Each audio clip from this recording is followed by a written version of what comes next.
그리고 이제 중간에 제가 현금이 또 이런저런 데 많이 생겼는데 그건 지금 제가 투자를 안 하고 있는데 제 생각에는 아마 조만간 저기 예치 상품 그쪽으로 넘어갈 것 같아요. 네. 그러면은 제가 이걸 또 갑자기 뜬금없는 질문일 수 네. 있는데 퀀트 투자자한테 드리는 질문에 어울리지 않을 수 있지만 네. 한 가지 갑자기 드는 질문은 네.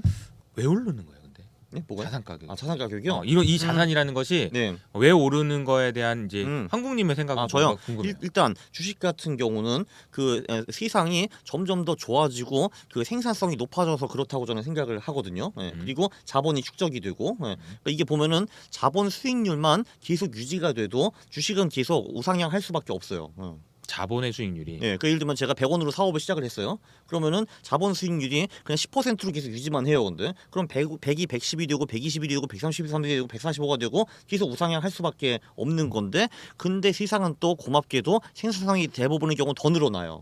왜냐하면 사실 70억 명 중에서 한 40억 명은 하루 8시간 동안 뼈 빠지게 돈 벌 궁리만 사실 하는 거거든요. 보면은. 근데 그러면 세상이 더 안 좋아질 수가 없어요. 근데 그게 가장 크다고 저는 생각을 하고요.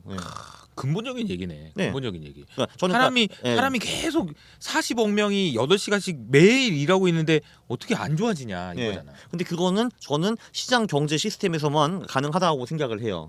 공산주의 같은 데는 그 로직이 안 먹힐 수도 있어요. 40억 명이 유사 업무를 하기는 하지만 아무도 의욕이 없거든요. 할 필요가 없으니까. 그래서 이제 시장 경제 시스템이 운영이 되고 자본주의가 운영되는 그 상황 안에서는 그리고 이제 그게 부정부패가 어느 정도 낮아가지고 제대로 돌아가는 안에서는 이게 맞다라고 저는 보고요. 그리고 채권 같은 경우는 일단 뭔가 돈을 맡기면은 이자를 받아야 되는 거잖아요. 네. 그 이자만 계속 애드업만 해도 당연히 이게 우상향할 수밖에 없죠. 이자만 애드업해도 네. 그러니까 우리 채권 금리가 낮아진다는 개념이 아니고 이자를 더해 주는데 어떻게 마이너스가 되냐라는 거네요. 그러니까 이제 지금 같은 경우는 그 채권의 이자가 인플레이션보다 낮은 편인데 근데 사실 장기적으로는 당연히 그럴 수가 없죠. 그러니까 늘 물가 상승률 이상을 컴펜세이트 해줘야지 채권이라는 시스템이 돌아가는 거죠. 이제 그래야 사람들이 돈을 빌려주게 되니까요. 그래서 결국은 이제 채권의 장기 금리 이자는 인플레보다 높을 수밖에 없고 그럼 그 받은 이자를 계속 원금에 더해가지고 이게 뭐 10년치를 사면은 이제 10년 후에 100원을 돌려받을 거 아니에요. 근데 그 중에 쌓인 이자를 갖다 모으면 이제 이게 120, 130이 되는 거고 계속 이렇게 우상향하는 거고.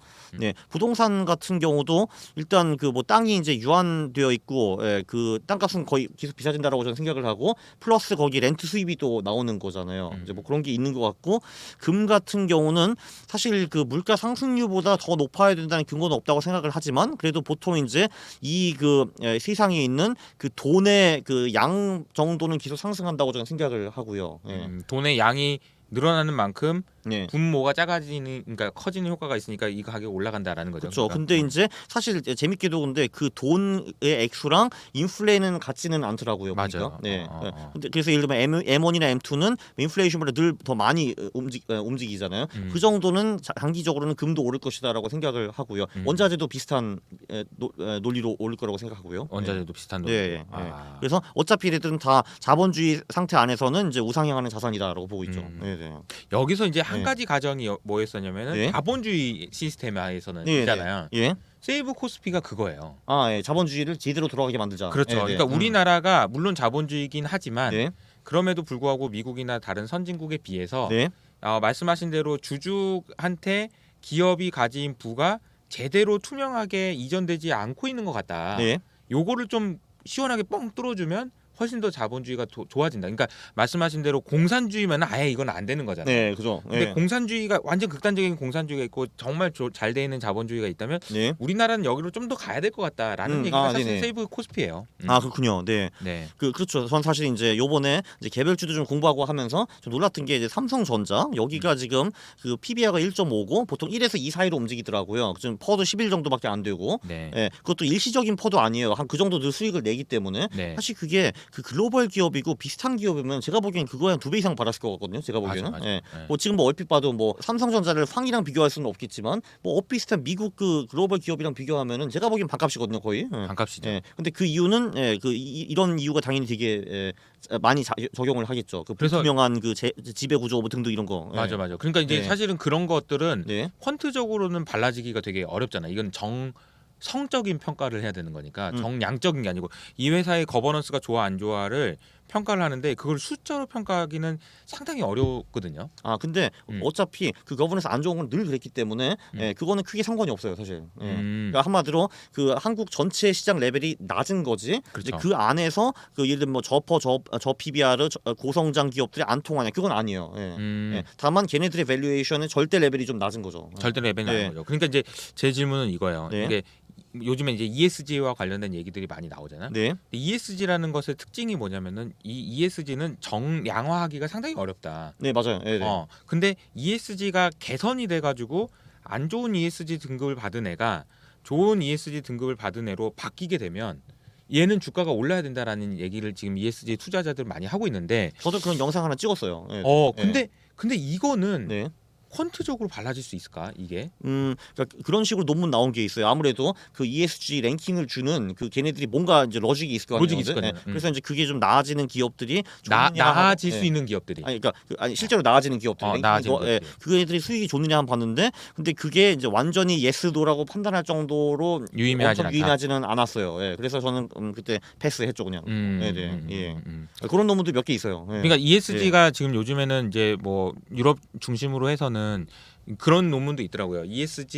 ESG를 가지고 이피션트 프론트를 만드는 거야. 아, 네. 그러니까 이제 그 베타를 구할 때, 그러니까 여러 가지 방법이 있는데 ESG 등급으로 베타를 구하는 거죠. 아, 네. 그러니까 예를 들자면은 뭐 PER을 계산하는데 어닝이라는 거는 내년의 이익이라는 그런 숫자가 하나 있고 그걸 시총을 그걸로 나눈 거라면.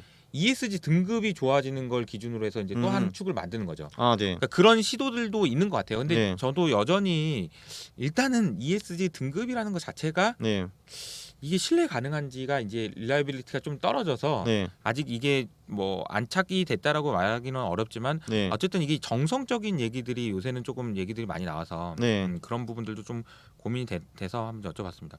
아니 근데 질문을 사실 개인적으로는 이제 ESG를 별로 좋아하지는 않거든요. 이제 그 기업은 돈을 벌어야지 거기 얘네들이 왜 E와 S, G까지 챙겨야 되냐는 생각을 사실 저는 하기는 하거든요. 근데 저는 그쪽의 팬은 아니에요, 별로 사실. 왜 ESG가 시작됐냐를 시작해 보면 결국은 이제 기후 문제 때문에 시작된 거라서. 아니 퀀트 투자자를 불러놓고 얘기가 이상하긴 한데 얘기를 하면 이상하긴 한데 그런 것 같아요. 이제 기후 위기가 제일 중요하다라고 생각하는 거죠. 그러니까 노르웨이 연극임이나 이런 쪽에서는 우리가 10년 보고 투자하는 게 아니고 50년 보고 투자를 한다면 50년 후에 지구가 없어지면 무슨 의미가 있냐 이렇게 생각을 하는 거고 그러면 ESG가 너무 중요하다라고 얘기를 하는 건데 역설적으로 ESG가 너무 중요하다고 얘기하다 보니까 인플레이션이 또 너무 심해져가지고 이 문제가 생기고 이런 문제들이 있어요. 복잡하게 얽혀있긴 합니다. 근데 솔직히 뭐 언젠가 어떤 천재가 와가지고 CO2를 O2로 바꾸는 거를 하지 않을까요? 그러면? 저는 그래서 걱정을 안 해요 그런 거를. 왜냐면 요번에 코로나 닥쳤을 때 아이고 했을 때 갑자기 백신 나오더만요 이게 보니까. 그러니까 급하면 다 돼요 제가 보기에는. 지금 안 급해요. 왜냐면은 그 환경 문제는 사실 저한테 와닿는 건 아무것도 없거든요. 근데 되게 추상적인 문제잖아요. 그래서 그런 거보다 아이고 그 사막이 말라가네 뭐 이렇게 그 전에도 말랐는데 하면서 이런 거잖아요.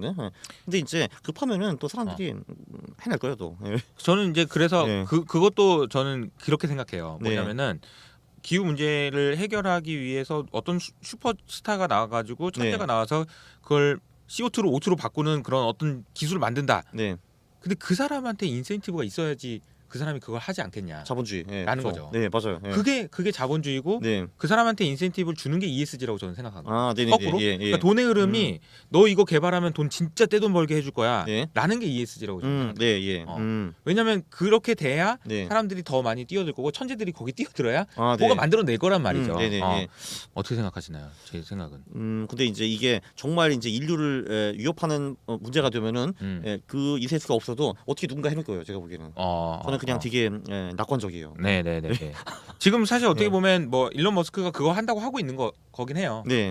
뭐 그게 될지 안 될지 뭐 어떻게 될지는 모르겠지만 그 형님도 사실 그 돈 벌려고 그걸 하는 거는 아닐 것 같거든요. 왜냐면 돈이 이미 많으시기 때문에 이제 뭔가 이제 그 내가 위대한 업적을 남겼다 하기 위해서 하는 것처럼 보이죠 사실은. 근데 일론 머스크는 그게 아니더라도 일론 머스크를 따르는 수많은 사람들은 돈 벌려고 할 거고. 뭐 그렇죠. 일론 머스크 혼자 할 수 있는 일은 아니기 때문에. 테슬라의 주가가 올라가는 게 중요하겠죠. 그리고 직원들한테 주는 돈도 전부 다 월급이기 때문에 그렇죠, 주식이랑 주식이고 월급이기 때문에 주식이 올라가지 않으면 네. 이런 그 뭐 개발이든 뭐 이런 것들이 지속되기가 되게 어려운 구조인 것 같아요. 네. 근데 얘기를 하다 보니까 주제가 되게 중구난방으로 좀 왔다 갔다 하는 것 같은데. 네. 제가 이제 사실은 이게 자산 가격이 왜 올라가는 것 같냐라는 그 질문을 들었을 때 생각했던 것보다 훨씬 더 구체적으로 생각을 하고 계시네요. 아니, 그렇죠. 왜냐하면 저 한마디로 이 자산 배분과 투자를 하면은 자본주의를 믿어야 돼요 일단. 그리고 그 세상이 점점 더 좋은 방향으로 나아가고 있다라는 걸 믿어야 되거든요. 사실 저는 요즘 뉴스 보면서 그런 생각해요. 야 정말 그래도 세상이 많이 좋아졌네. 무슨 미국에 있는 어떤 늙은 아저씨들이 금리 이기는 거 하는 게 이슈가 될 수가 있냐. 근데 옛날에는 그거보다는 이거 오랑캐 쳐들어가지고 우리 삼촌 죽었네 이런 게 이제 뉴스였는데 이게 사실 세상이 얼마나 좋아졌냐 이런 거를 우리 역설적으로 볼 수 있다고 생각해요. 진짜 하찮은 미국 금리 같은 거 좀 얘기하고 있잖아요. 사실 근데 그게 뭐가 중요했지? 그렇잖아요. 내가 미국에 돈 벌리는 것도 아닌데 그렇잖아요. 그렇지. 돈 빌릴 것도 아닌데. 그렇죠. 내가 빌릴 것도 아닌데 그렇죠. 그래도 그것도 학습되는 거죠. 심지어 미국 기업들이 걔네 뭐 금리 볼 것 같아요. 안 볼 거잖아 어차피 그 자기네 사업하는데. 너무 재밌는 얘기가 그렇죠. 이어지고 있습니다. 그리고 심지어 전쟁은 안타깝지만 그래도 저기 먼 곳에서 난 게 여기서 큰 이슈가 될 수 있다는 건 정말 다행이라고 생각해요 사실. 그건 왜 다행이죠? 아니 그러니까 예를 들면 옛날에는 이슈가 일 거 아이고 탐관 오리가 와가지고 또 우리 공식을 다 뺏어갔네. 아하하 이런 게 뉴스였을 거거든요. 근데 세상 좋아지고 있어요. 제가 보기에는. 그러니까 이런 하찮은 게 이제 큰 뉴스가 될 수 있다는 게.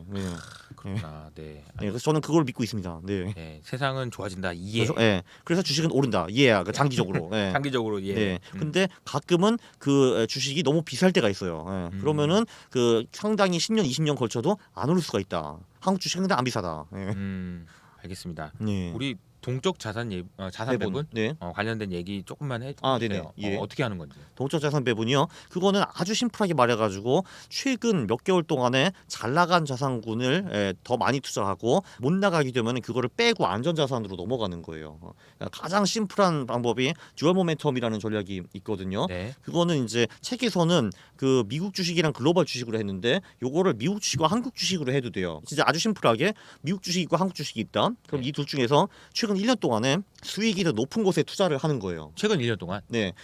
그리고 그 대신에 미국 주식과 한국 주식이 그 최근 1년 동안에 둘 다 마이너스 그러니까 손실을 봤다라고 하면은 둘 다 빼고 채권도 들어가서 쉬는 거예요. 그게 듀얼 모멘텀이에요. 그러니까 이런 식으로 투자를 하면은 예를 들면 30년 동안 투자했다면 어떻게 되냐면은 90년대에는 미국 수익을 다 먹어요 거의. 그때 90년대 한국 주식 완전 거지가 됐거든요. 근데 진짜 한국 주식이 89년에 1000을 뚫고 그다음에 500까지 떨어진 다음에 94년에 겨우 1100을 회복한 다음에 270까지 떨어지거든요 이게. IMF 때. 그죠. 그래서 진짜 10년 동안에 한국 주식이 정말 거지가 됐거든요. 근데 그러나 듀얼 모멘텀에 했으면은 우린 계속 미국 주식에 갖다 붙어가지고 90년대 그 IT 초호황 그걸 다 먹었을 거예요. 그럼 이제 2000년대에는 조금 둘이서 꼬꾸라진 게 맞는데 이제 그때 이제 안전자산으로 넘어가게 됐다가 좀 쉬었다가 2000년대 한 중후반까지는 한국 주식의 그 수익을 먹게 돼요. 그 소위 그 280까지 떨어졌다가 다시 그 이제 2000까지 올라가니까 한국 주식을 먹게 되고, 그 다음에 이제 2000 그 금융위기 때는 그때도 조금 빠져요. 그러나 빠지다가 이제 그 하락률 때문에 채권으로 넘어가고 좀 쉬었다가 2010년대에는 미국 수익을 잘 먹게 돼요. 그게 그런 식으로 움직이는 거예요 한마디로. 그게 동적 자산 배분. 동적으로 왔다 갔다 하는데 이게 자칫 잘못하면 좋은데 따라가다가 그냥 망할 수도 있어서 제가 보기에는 그거를 리밸런싱 여기서 여기로 갈아타고 이렇게 하는 주기가 또 중요할 것 같은데 아니면은 한 달에 한 번 그냥 보는 거예요. 한 달에 한 번 월말에. 근데 이게 보통 이 추세라는 게 꽤 오래 가는 경우도 있거든요. 이 듀얼 모멘텀 안 통하는 구간 언제냐면은 그 두 시장이 전부 다 횡보할 때. 그러면 당연히 안 먹히죠. 왜냐면 이제 들어갔다가 깨지고 들어갔다 깨지고 이럴 테니까. 그러네. 근데 그래도 경험상 보면은 이 추세라는 게 상당히 오래 지속이 되거든요. 그게. 그래서 예를 들면 90년대에는 진짜 10년 동안 미국 주식 계속 올랐거든요. 거의. 물론 중간에 좀 한두 번 떨어지긴 했지만 2010년대도 마찬가지고. 반대로 2000년대에는 한국 주식 꽤 괜찮았어요. 그래서 90년대 여기, 2000년대 한국, 그다음에 10년도 다시 이제 미국 이렇게 먹는 거죠. 근데 만약에 예를 들어서 채권으로 넘어가야 된다, 쉬어야 된다. 이런 구간을 판단하는 거는 아까 뭐라 그랬지? 그 두 개 자산이 그 최근 1년 수익률이 그 둘 다 마이너스일 때. 아직은 그게 아마 미국이 아닐 거거든요. 그러니까 최근 1년 수익률이라는 거는 그러니까 아마 이제 뭐 200일선을 뚫고 내려가는 게 그게 아마 그게 되게 아니요 그게 아니라 그 기준이 아니고 그러니까 지금이 예를 들면 2월 말이라고 치면은 작년 2월 말과 비교하는 거죠. 그죠. 그래서 지금은 제가 알기로는 그래도 아마 이제 플러스일 거거든요. 그럼 지금 미국으로 가는 거죠. 예. 그런데 이제 예를 들면 이 하락장 지속이 된다. 그럼 3, 4월, 5월에 어떤 시그널이 올 거예요. 이제 작년 지금이랑 비교하면은 마이너스네. 그럼 빠이 하는 거죠. 예. 그러면은 손실이 나더라도 그냥 기계적으로 그죠. 기계적으로 끊고. 그래서 그 전에 많이 벌었으니까 또. 그러다가 이제 근데 그 구간이 1년이 좋은가, 3개월이 좋은가, 6개월이 좋은가. 근데 그거는 이제 얘기해 볼 수 있죠. 그렇죠. 이제 언제 하는 게 중요한지 아니면은 뭐 이런 상황이 됐을 때 그냥 바꾸는 것도 있잖아요. 그러니까 캘린더 베이스로 할 수도 있고 어떤 조건을 줘가지고 할 수도 있지 않아요? 그렇죠. 근데 그건 복잡하고 이제 아직 그건 안 해봤죠. 그러면 캘린더 베이스로 하는 게 그러니까 날짜를 정해놓고. 참고로 이 한미 모멘텀 같은 경우 3개월이 더 좋은 것 같기도 하더라고요 보니까. 근데 그거에 대해서는 이제 얘기를 한번 해볼 수 있고. 그렇죠. 그게 되게 다양하게 시도를 많이 해볼 수 있을 것 같아요. 이렇게 또 쪼개고, 이렇게 또 쪼개고, 이렇게 또 쪼개고. 그것도 사람에 따라서 또 다를 수 있는 거고. 그렇죠. 왜냐하면은 1년짜리로 하면은 보통 이게 그러면 이제 그 중간에 그 휩소가 적어요. 그래가지고 거래를 아무래도 좀 적게 하게 되고 그 대신에 반응이 좀 늦죠. 그 대신에 3개월짜리는 반응이 되게 빠른 대신에 그 대신에 이제 거래를 좀 자주 해야 되고 휩소에 걸릴 가능성이 훨씬 더 높죠. 둘 다 장단점이 있어요. 그렇다면 예를 들면은 절반은 3개월로 하고 절반은 1년으로 하고 이런 식으로 할 수도 있죠. 뭐 예를 들면은 실제로 그런 식으로 많이 해요. 그래서 지금은 어떻게 하고 계십니까? 한국은? 지금요. 지금은 이제 그 절반 정도는 제가 이제 이 동적자산 배분을 쓰고 있고 한 절반 정도는 하면 된다 퀀트 투자라는 에 나오는 이제 종목 퀀트 전략을 쓰고 있거든요. 이제 그렇게 하고 있죠. 그 종목 퀀트 전략은 국내 주식인가요? 네, 그죠. 네, 맞아요. 네. 그리고 이제 중간에 제가 현금이 또 이런저런 데 많이 생겼는데 그건 지금 제가 투자를 안 하고 있는데 제 생각에는 아마 조만간 저기 그 헤이비트 예치 상품 그쪽으로 넘어갈 것 같아요. 그 돈이. 이게 기본적으로 또 5월, 10월에 주식 수익이 어차피 안 좋거든요. 근데 그래서 주식 비중은 매우 적을 거예요. 5월, 10월에. 5월에서 10월까지. 네네. 원래 보통 10월에 사서 5월에 팔아야 되는 거잖아. 네, 그렇죠. 10월 말에 사가지고 4월 말에 파는 게 보통 좋죠. 네네. 근데 이미 지금 올해는 망한 거예요. 올해 망한 거예요. 올해는 그러니까 이제 없는 거죠. 그러니까 거의. 그렇죠. 이제 이례적인 경우는 아니고 보통 한 40번 정에서 한 15번은 손실이 나요, 어차피. 그래서 이것도 한 65%짜리 전략이기는 한데 올해가 그 35% 중에 하나인 거죠, 한마디로. 네, 어쩔 수 없죠, 뭐. 네네. 그러니까 뭐 어쩔 수 없는 거야. 네, 맞아요. 네네. 그냥 그렇게 생각하면 되는 거죠. 어쩔 수 없는 거야. 그냥 이렇게 생각하면 돼. 그래도 저는 계속 그 65짜리에 베팅하는 게 맞는 거죠, 그게. 매년 그쪽에 베팅하는 거죠. 얼마 전에 내가 보니까 한국님 영상 제가 종종 챙겨 보거든요. 그래서 2022년 증권사 전망 이거 하는 거 내가 봤어. 근데 좀 저도 이제 애널리스트였던 입장에서 좀 너무 세게 까는데 뭐 이런 생각이 들긴 하더라고요. 그러니까 이제 밴드가 이렇게 했는데 어차피 이 밴드 위든 아래든 될 거다. 맞았잖아요, 근데. 그렇죠. 왜냐하면 그 한 날에 2,590까지 내려갔어요. 그 한 날? 그게 아니라 이제 그거 제가 뱉었거든요, 그 말을. 근데 한 달 만에 그 이제 하루에 저점이 2,590까지 내려갔다가 결국은 종가는 2,600 위에서 찍기는 했는데 그래서 올해 예언은 굉장히 빨리 맞았네 생각을 했죠, 그게. 한 달 만에 이렇게.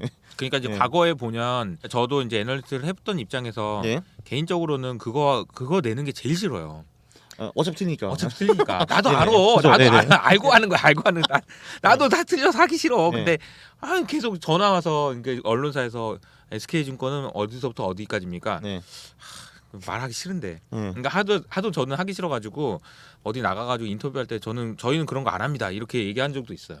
어차피 틀리는데. 근데 오히려 그러시더라면 저 같은 경우는 이제 오히려 딴 사람들과 완전히 다르게 세게 밑이나 위로 저는 배팅을 할 것 같아요. 왜냐하면 솔직히 딴 사람들이 전부 다 2,600이 3,600이라고 말하면은 나도 그렇게 말해봤자 아무짝에 소용이 없잖아요. 근데 맞아. 그럼 저 같은 경우는 그래요? 저는 한 2,200에서 2,600이 될 것 같은데라고 배팅을 일부러 왜냐면은 틀리면 어차피 다 틀린 거고 맞으면은 내가 말했잖아요. 나스타 이렇게 할 수 있잖아요. 그 업사이드 높잖아요. 근데 그것도 되게 재밌는 게 증권사마다 빨리 내야 돼요. 생각보다. 맨 마지막에 다 보고 낼 수가 없어. 그래서 그게 쉽지가 않아. 그러니까 뭐 센터장님이 빨리 언제 내냐 맨날 그러거든. 근데 그것도 보통 이제 그 애널리스트들이 내는 거 다 보면은 작년에 장이 많이 올랐으면은 보통 이제 위로 내고 그 장이 떨어졌으면은 이제 밑이나 이제 그 비슷하게 내고 이제 그 뭐야 대충 그러니까 횡보장이었으면은 그 지금 장 그 기준으로 내잖아요, 사실. 맞아요. 그러면은 대충 딴 사람들 어떻게 될지 알 수 있잖아요, 그게. 맞아요. 예. 그럼 그거랑 다르게 반대로. 내면 되는 거잖아요. 예, 그죠. 네. 반대로 내면 되는 거지. 네. 그리고 반대로 내 가지고 틀리면 그만이고 맞으면은 나 전제 할 수 있잖아요. 예. 말은 쉬워. 네. 근데 해보면 어려워. 그래, 그렇죠. 결국은 이제 네. 위든 아래든 해야 되는데 네. 이걸 가지고도 고민을 많이 해야 되고. 네. 그래서 근데 어쨌든 결론적으로는 올해는 이제 그 황국님이 보시기에는 주식으로는 좀 돈을 벌기가 쉽지 않겠다라는 생각을 좀 어느 정도는 하고 계시나요? 어때요? 그렇죠. 올해는 이제 쉬어가면서 이제 쉬어가면서. 헤이비트에서 그 저기 USDT 받고 이제 하는 거죠 이제. 헤이비트 투자는 뭐 좀 오래 하셨어요? 네. 처음에 얘기했던 제가 한번 해볼래라고 해서 만들어졌던 게 시초가 돼서 지금까지 온 거잖아요. 그렇죠. 이제 그 후에 이제 그 전략들이 이제 또 진화를 했고, 제가 진화 전략에도 제가 들어가 있고, 그 예치 전략에도 둘 다 지금 하고 있죠. 근데 지금 그 진화 전략이 요즘은 수익이 별로 안 좋기 때문에 이제 그쪽에서 돈을 빼가지고 예치 쪽으로 가는 거죠. 저는 뭐 그런 거 크게 고민하지 않아요. 한마디로 그냥 이제 잘 되는 거는 계속하고 늘리고, 못 되는 거는 이제 자르고 빼요. 이렇게 하는 거죠. 네. 네. 근데 이런 얘기 딴 데서 해본 적 있어요? 아니요. 네. 아니 제가 질문하면서도 이런 질문을 해도 되나 그런 생각이 들었는데 네. 아무튼 그렇습니다. 네. 그럼 한국님이랑 오늘 뭐 제가 업라이즈에 왔기 때문에 했던 질문도 좀 있는 것 같고 네. 또 그리고 평소에 제가 퀀트 투자를 하시는 분들이라면 어떤 생각을 하고 계실까 이런 질문도 그러니까 자산 가격 왜 올라야 되냐 이런 질문도 되게 생뚱맞지만 드렸는데 저는 그거 되게 중요한 것 같아요. 네. 너무 훌륭한 대답을 해주신 것 같아요. 네. 그리고 그냥 저는 막연하게 이런 대답이 올 수 있을 거라고 생각했었거든요. 어떤 거요? 그거 제가 어떻게 합니까? 네. 아니 그게 아니고 네. 계속 올랐잖아요. 네네. 그러니까 오르겠죠. 이렇게 얘기할 수도 있다라고 생각해요. 근데 네, 그것도 틀린 말은 아니잖아. 그렇죠. 네. 근데 그 로직이 맞는지 여부는 떠나서 이게 세상이 좋아진다. 네. 이게 자산 가격이 올라가는 거 핵심이다라는 얘기는 정말 중요한 얘기인 것 같아요. 제가 보기에는 산업혁명 이제 그때부터 이제 생산성이 팍팍 늘어나고 그런 것 같더라고요. 그때 생산성이 자본주의. 늘어난 게 중요한 거다. 그렇죠. 라는 네. 거는 예. 너무 중요한 얘기인 것 같아요. 네. 자본 축적 그런 것도 있고요. 그리고 ESG 얘기한 것도 너무 재밌었고 의견이 네. 서로 다를 수 있는 거고 네. 생각이 다를 수 있는 거니까 그렇죠. 네. 그 생각을 얘기를 공유한 것도 저는 너무 좋았던 것 같고 네. 그렇습니다. 근데 이제 이호석 아카데미 계신 많은 분들이 주식 투자를 하시는 분들이 많아요. 제가 그렇게 전화? 네. 제가 제 책의 제목도 그거잖아요. 나는 당신이 그렇죠. 주식 공부를 하면 그렇죠. 시작했으면 좋겠다. 그리고 이제 저 책에도 주요한 얘기 중에 하나가 네. 자산 가격이 왜 올라갈 수 있는지에 대한 이야기를 되게 많이 해놨거든요. 네네. 예. 그래서 주식 투자 하시는 분들이 많은데 주식 투자 하시는 분들 입장에서는 요즘에 좀 힘들어요. 힘들어. 그러니까 네. 주식 투자를 안 하시다가 하셔가지고 막 돈 깨졌다 뭐 등등 여러 가지 힘든데 네. 그분들한테 좀 조언을 해주신다면 어떤 게 있을까? 사실 이제 그 전략이 있느냐 없느냐 이제 그거가 결국 문제인 것 같거든요. 근데 네. 그 전략이 뭐 저랑 완전히 다른 전략일 수도 있어요. 뭐 이제 그렇죠. 투자를 하시든 뭐 차트를 하시든 뭐 매크로를 하시든 할 수 있는데 그 전략이 어느 정도 괜찮다고 생각을 하면은 결국은 어차피 돈을 벌 수밖에 없거든요. 그걸로. 그래서 이제 올해 좀 깨지면은 내년 벌면 되고 내년도 빌벽을 내후년 벌면 되는 거거든요. 사실. 예. 그래서 결국은 이제 그 괜찮은 전략이 있느냐 없느냐 이제 그게 어디서 차이가 나는 것 같은데 없으시면은 빨리 만들어야 되는 거고 있으시면은 그냥 다 일시적인 거예요 이거. 네. 네. 결국에는 어차피 벌 수밖에 없어요. 네. 결국에는 좋은 전략이라는 컨빅션이 중요한 건데. 그렇죠. 네, 네. 자신감. 네, 그렇습니다. 네. 황국님은 근데 그동안 수년 동안 쌓아온 자신감이 있는 거잖아요. 백테스트 하고 백테스트하고 그 동안의 성과도 있고 그래서 네, 그렇죠. 전혀 흔들림이 없습니까? 한치의 흔들림도 없습니까? 제가 좀 나 좀 흔들려 봐야지 했는데 흔들리면 안 되죠.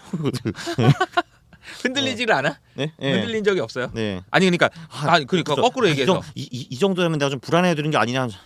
함부로 안 해. 어떻게 하지? 안 불안해? 예, 그래요? 네, 네. 그러면 네. 거꾸로 질문을 다시 바꿔서 그러면 네. 투자를 하면서 힘든 적이 없었어요? 없죠. 네, 네. 진짜로? 네. 그럼 좀 뭐야 이거 한번 혼나봐야 되는 거 아니야? 혼나봐야 돼? 미스터 마켓 안 돼? 아니 미스터 마켓이 그렇게 만만한 데가 아닌데 아니 네. 한국님이 진짜 훌륭하긴 하지만 네. 힘든 적이 없었어요 한 번도? 기억이 나는 게 없어요? 투자를 하면서? 2008년 그때 좀 힘들었던 것 같은데요. 금융위기 때? 그때 얘기했던 것 같아요. 그 시드머니가 그렇게 크지 않아서 그래도 잘 넘겼다 뭐 이렇게 얘기해 주셨던 것 같아요. 그렇죠. 근데 당시에는 2천만 원이 적은 돈이 아니었죠, 저한테는. 네, 그렇죠. 지금 보면 정말 티끌 중에 티끌인데, 근데 이제 당시에는 그렇죠. 그때 좀 충격적이었던 것 같기도 한데 그게 벌써 15년 전 얘기이기 때문에 14년 전 얘기니까 좀 생생하게 기억이 막 나진 않아요.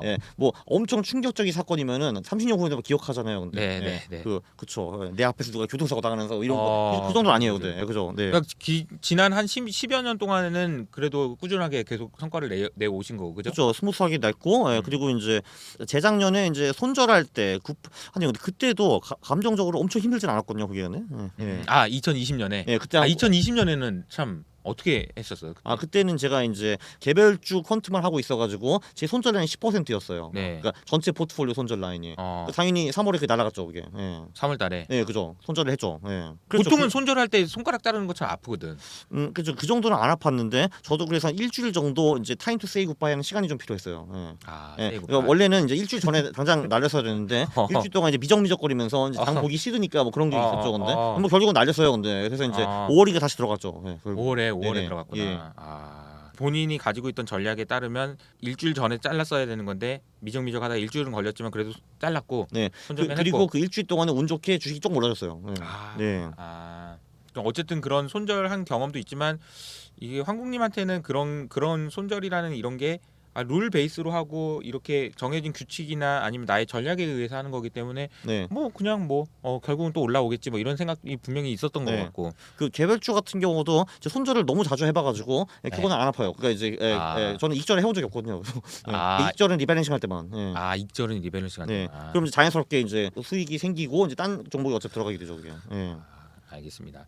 오늘 너무 좋은 말씀 많이 해주셔서 감사드립니다. 제가 다음에는 저도 한번 초대해 주시면 제가 가서 제 생각을 세이프 코스피 얘기를 하시는 거죠, 그죠? 세이브 코스피, 세이브 코스피를 해야 되는 이유에 대해서 여러 가지 말을 많이 하다 보니까 제일 중요한 건 그거더라고. 어떤 거요? 우리가 연금을 내고 있잖아.